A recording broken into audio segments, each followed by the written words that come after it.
What are you two working towards, big picture wise? How often do you guys talk about it? Talk can be cheap, or it can be the start of an incredible journey. 4 years ago, a conversation Liz had with her husband, Nate, was a trigger to a huge dream. We both worked pretty standard 9 to 5, usually more than 9 to 5, but a pretty standard white collar career track job in cubicles under fluorescent lights in our offices all day, every weekday. And we'd get home at night and just feel like, oh, we're drained, we're exhausted. And what have we done? We've just been sitting in an office all day. And then you get to the weekend and it was just sort of this race to be ready again for Monday, going to the grocery store, doing the laundry, making our lunches, cleaning the house. And we thought, why are we doing this? What is the point of this? And can we really see ourselves on this track for the next 40 years? And I think that was what really scared us, is thinking we're 30 years old at this point in 2014. Yeah. And if we don't make a radical change, this is going to be our lives. And we were at that time thinking about maybe trying to have children. And we realized that's only going to compound these factors, rushing around with kids. Is this really what we want to be doing? And the answer was no. This coffee shop conversation was really the culmination of several years of basically spending whatever money we wanted, going out to dinner all the time, enjoying city life, and recognizing that we were unhappy. And so my husband asked me, when are you happiest? And I said, when I'm hiking, when I'm in the woods hiking. And he said, well, I feel the same way, so we should move to the woods. Less than 3 years later, they did. Find out how in today's episode.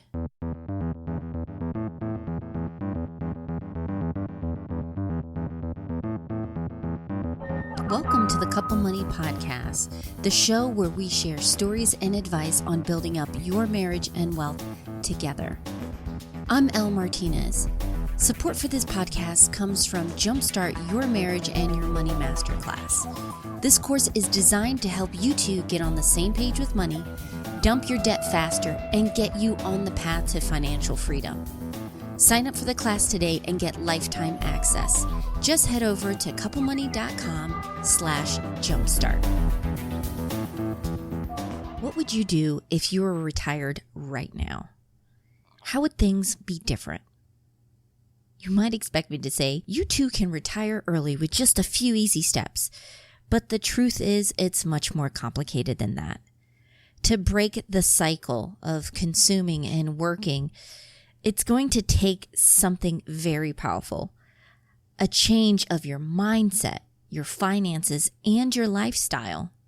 Today, Liz is here to share their journey and hopefully inspire you to examine where you can start setting that path up towards financial independence.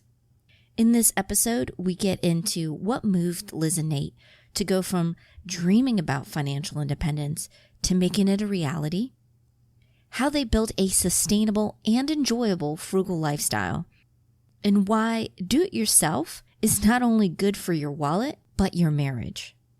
Before their dream became a reality, there were crucial pieces that helped Liz and Nate. We got married young at 24, and I think that there were a lot of advantages to that because we were able to really grow up together. And we essentially started from zero together. So when we got married, I think we had $5,000 to $8,000 to our name. We didn't have any debt. And that was pivotal for us. We both went to the University of Kansas, which is a pretty inexpensive state school. It's more expensive now. At the time that we went, it was quite cheap. And we had scholarships. We worked through college, and then our parents helped us pay for tuition, which is a hugely privileged thing to have in our lives. And we felt extremely fortunate that we came out of school without debt. And so we said, okay, we're not going to take on any debt as adults. So we're not going to have consumer debt. We're not going to have a car loan or anything like that. While Liz and Nate didn't accumulate debts like car loans or credit cards, they did see their expenses increase with their lifestyle. So we, after college, lived in New York City Washington, D.C., Cambridge, Massachusetts. We sort of popped around pursuing our careers and really advancing in the fields that we were in, moving quite a bit, living in these very expensive urban areas. We had been living frugally, and we had been really trying to focus on saving up for buying a home. And in 2012, we bought our first home in Cambridge, Massachusetts, which is a very expensive real estate market. It's one of the most expensive in the world. And so we were really excited that we were able to do that. And after that point, after buying that house in 2012, we really didn't have a next plan. That was kind of a dangerous time for us financially because our money was just slipping through our fingers. I think when you don't set a long-term goal and you don't have a sense of where you want to be in the next 5, 10, 20 years, it becomes very easy to spend money on clothes and lattes and nights out.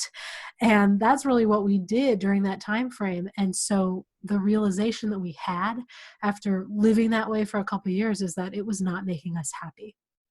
I think up to a certain point, spending more increases your happiness. I think that's an immutable truth. You know, when we didn't have a washer dryer in our home, for example, it was a big pain to go to a laundromat. So, you know, being able to afford an apartment with a washer dryer, that's a big lifestyle improvement.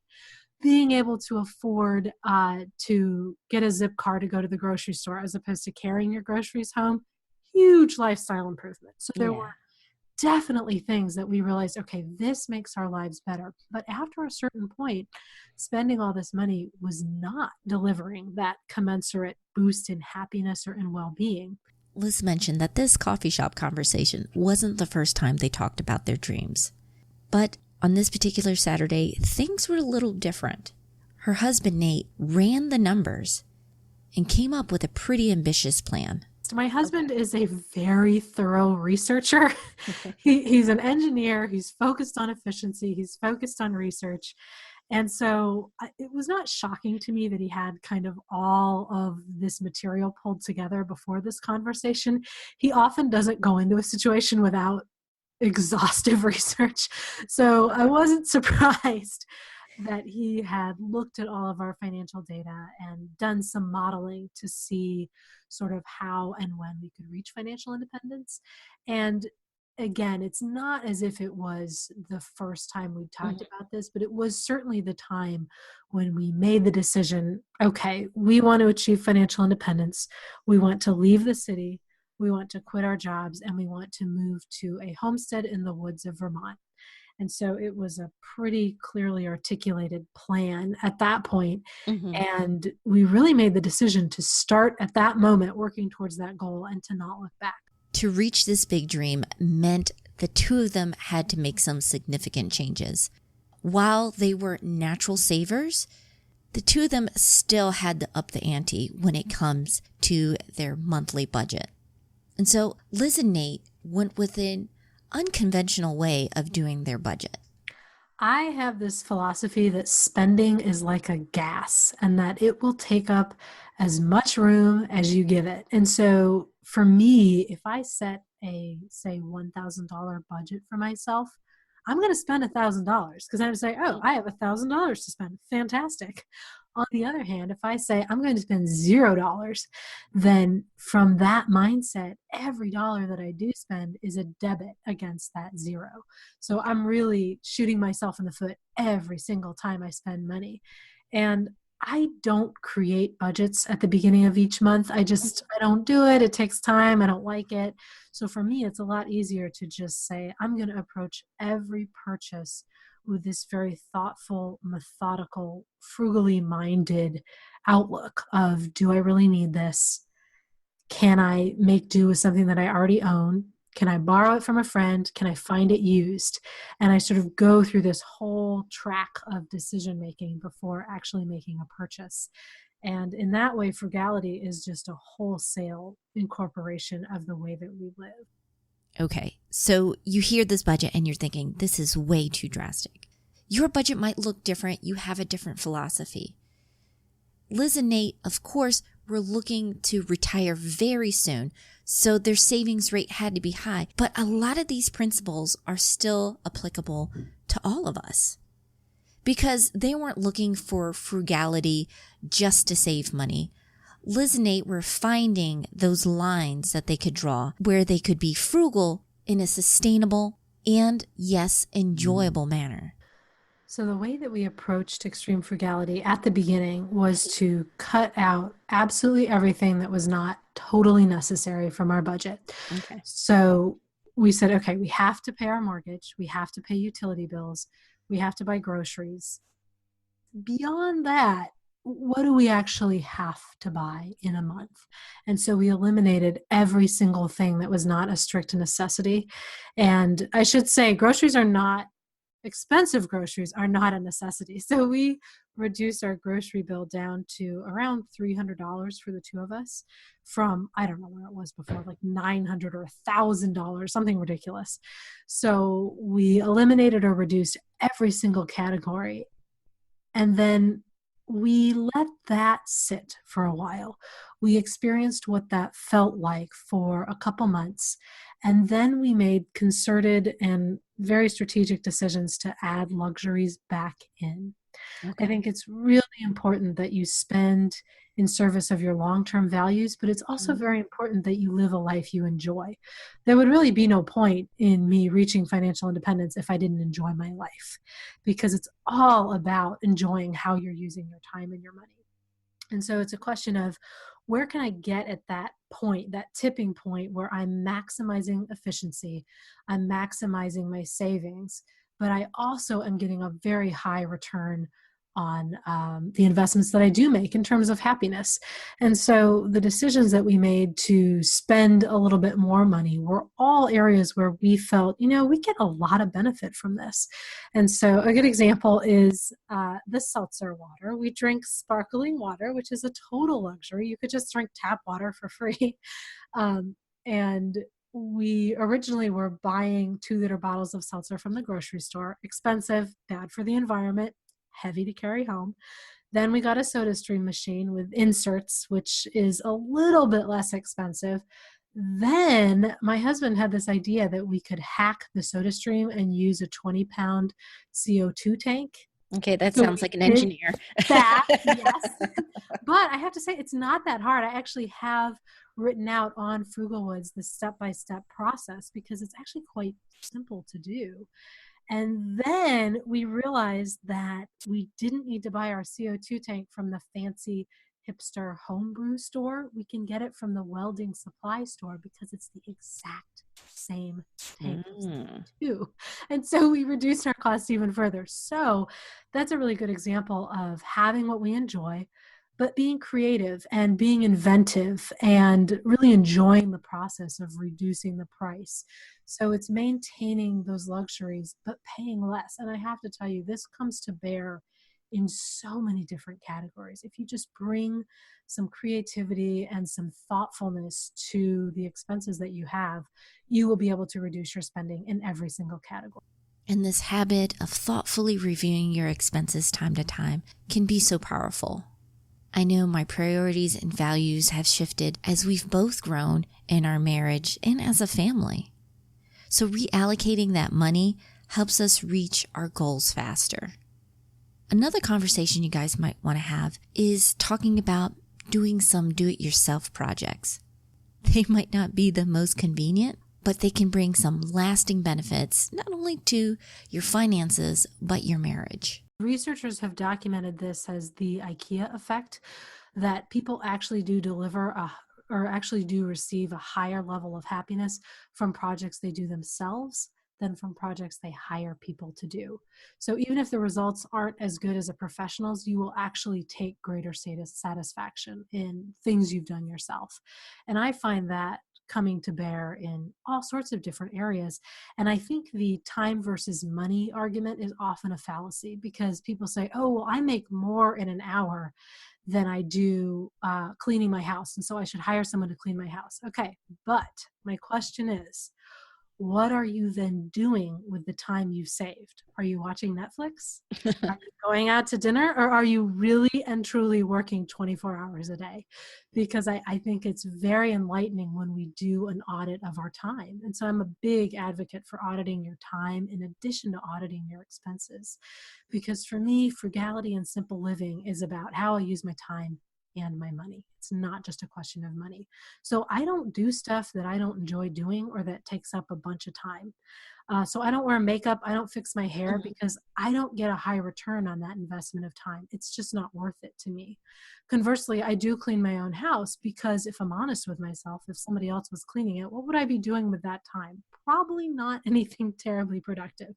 So I'm always really hesitant about that per hour cost calculation because I think a lot of times you'll find, oh, I am not actually using that time extremely productively. And there are variations. You have to figure out what works for you. There's no one size fits all.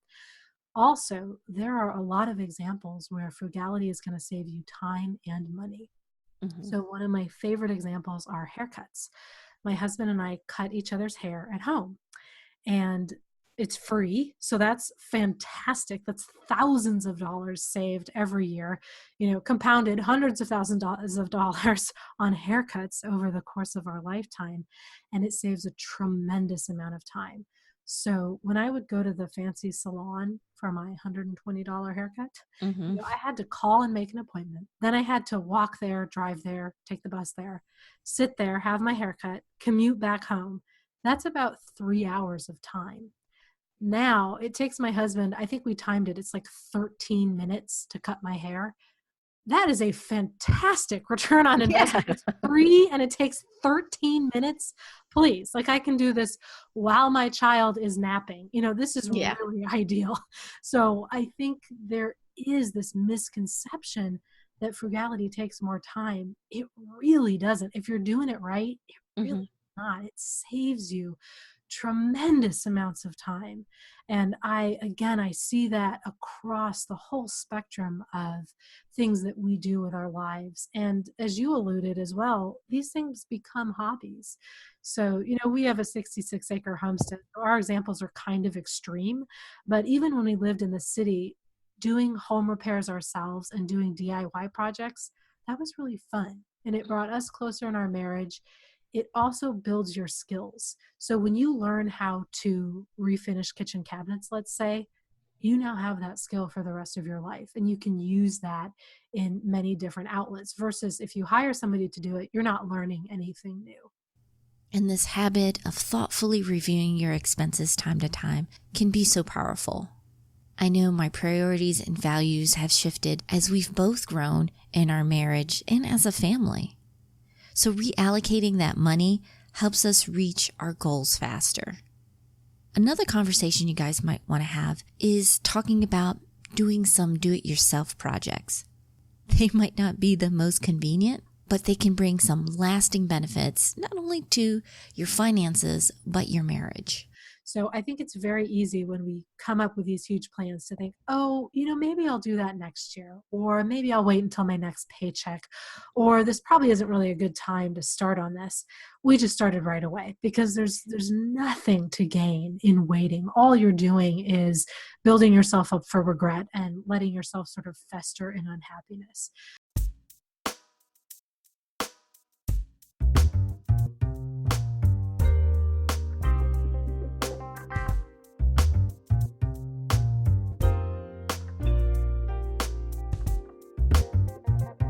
Special thanks to Liz for sharing their story and journey. If you want to dig in deeper with how they simplified their lives, please pick up Liz's new book, Meet the Frugalwoods. It's a really fun read. As always, I'll have the resources, links, and information so you can get started on your own path to financial independence in the show notes. I've included a link to the Uber Frugal Challenge, which shares how Liz and Nate were able to increase their savings rate with their extreme but sustainable frugality. Just head over to couplemoney.com/financial independence together. Our theme song was written and performed by Gentle Regime, additional music by Lee Rosevear, and Music for Makers. And if you want to stay on top of the podcast, the videos, articles, make sure you're subscribed to Couple Money. I send out weekly updates with everything we release, as well as some behind the scenes stuff and exclusive offers. Plus, it's free. It's over at couplemoney.com/join. Finally, and most importantly, thank you so much for your support. If you found this episode helpful, please share it with a friend. I hope you have a wonderful week. Take care.